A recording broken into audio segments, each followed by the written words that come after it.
మీ business ఏదైనా మీ ఊర్లో promotion చేయాలంటే అది సుమన్ టీవీతోనే సాధ్యం. ఇప్పుడే సంప్రదించండి. నా పేరు సర్వసిద్ధి అనంతలక్ష్మి. కొట్టారు అని నిన్న ఏదైతే వీడియో రిలీజ్ అయ్యిందో, కొట్టడం వెనుక ఆంతర్యం, అర్థం, బాధ, ఆవేదన ఎంతో ఉంది కాబట్టే ఆ విధంగా ఒక మహిళ ఒక పోలీస్ స్టేషన్ లో ఒక మగవాడి పైన చేయి చేసుకోవడం జరిగింది.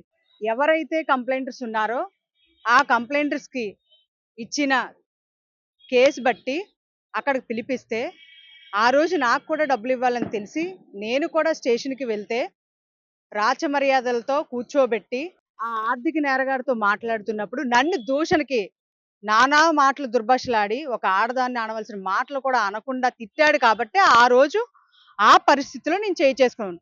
స్టేషన్లోని సీసీ ఫుటేజ్ ఉంది, ఒక ఎస్ఐ ఉన్నారని తెలిసి కూడా ఒక మహిళ యొక్క ఆవేదన కట్టెలు తెంచుకొచ్చి ఆ విధంగా చేయి చేసుకోవడానికి కారణం వెనకాతల ఆంతర్యం ఒకసారి తెలుసుకుంటే గనక ఎందుకు కొట్టానా అనేది ఆలోచన కోణంలో ఉంటే గనక నా కొట్టిన ఆవేదనకి అర్థం ఉంటుంది.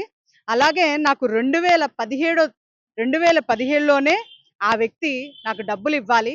అప్పటి నుంచి నేటికి నేను తిరుగుతూనే ఉన్నాను. అలాగే నేను కోర్టులో కూడా కేసు గెలిచున్నాను. కోర్టు కూడా డబ్బులు ఇవ్వనుంటే పరారీ అయిపోయి ఎస్కేపీలో ఉండబట్టే ఈరోజు నా ఆవేదన, మనో ఆవేదన, బాధ మీకు అందరికి అర్థమయ్యే ఉంటుంది. 7 సంవత్సరాల నుంచి ఆయన కోసం తిరుగుతున్నానంటే ఒకసారి ఆలోచన చెయ్యండి. ఒక ఆడదాని ఆవేదన ఎంత ఉంటుందో. 2 ఆడపిల్లల తల్లిగా అంతకన్నా నా ఆవేదన కట్టెలు తెంచుకొచ్చింది. నేనేమి మర్డర్ చేయలేదే.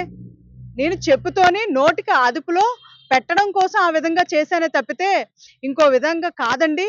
అలాగే గాజువాక స్టేషన్లో నేను కంప్లైంట్ కూడా ఎటువంటి పెట్టకుండా నా డబ్బుల కోసం నేను వచ్చాను తప్పితే అదే విధంగా బాధితులతోని సిపి గారి దగ్గరికి వెళ్ళి ఇక్కడ న్యాయం జరగలేదు కనుకే సిపి గారికి ఆవేదన చెప్తే నలుగురు మీద ఎఫ్ఐఆర్ వేసి అసలు కేసు పూర్వపరాలు పర్యవేక్షించి నలుగురిని తీసుకొచ్చి అసలు ఆయన యొక్క ఆర్థిక అంశాలేంటి, ఆ కోణం ఏంటి కనుక్కొని నలుగురిని కేసు కట్టామని చెప్పినప్పుడు ఇద్దరిని రిమాండ్కి పంపించడం జరిగిందే తప్పితే ఇంకో ఇద్దరిని వస్తే పంపించేశారండి.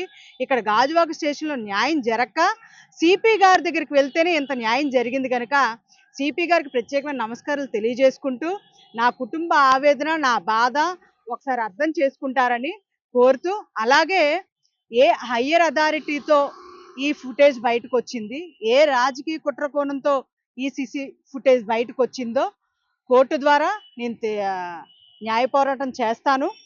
నాకైతే రాజకీయ కుట్ర కోణం కనిపిస్తుంది. సిఐ గారు ఏ రోజు ఏం జరుగుతున్నాయో అది మీడియా గ్రూప్కో లేకపోతే పోలీసుల గ్రూప్లోనే పెట్టుకుంటారు.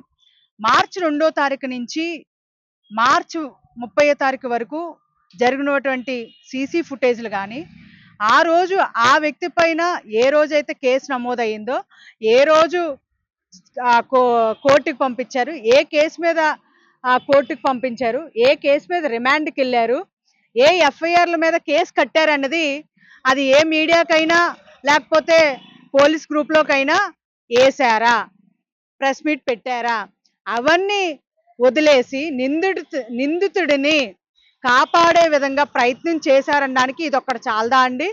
ఈరోజు నిందితుడు డబ్బులు ఇస్తానని చెప్పి ఎగ్గొట్టి లోపలికి వెళ్ళి బయటకు వచ్చేస్తే ఒక బెయిల్ పెట్టుకొని ఏముందనే విధంగా ఎంకరేజ్ చేసే విధంగానే కనిపిస్తుంది తప్పితే ఇంకో కోణం కాదు.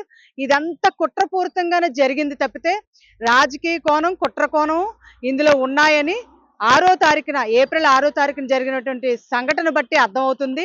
ఈరోజు నిందితుడు నిర్భయంగా కాలర్ ఎగరేసుకొని బయట తిరుగుతున్నంటే ఒక ఆర్థిక నేరాలు పెరిగిపోతున్నాయనడానికి కారణం ఒక పోలీసులో లేకపోతే చట్టమో చుట్టం చేసుకొని ఇలాంటి వాళ్ళు బయటకు తిరుగుతారనడానికి కూడా ఇది ఒక కేసు నిదర్శనము.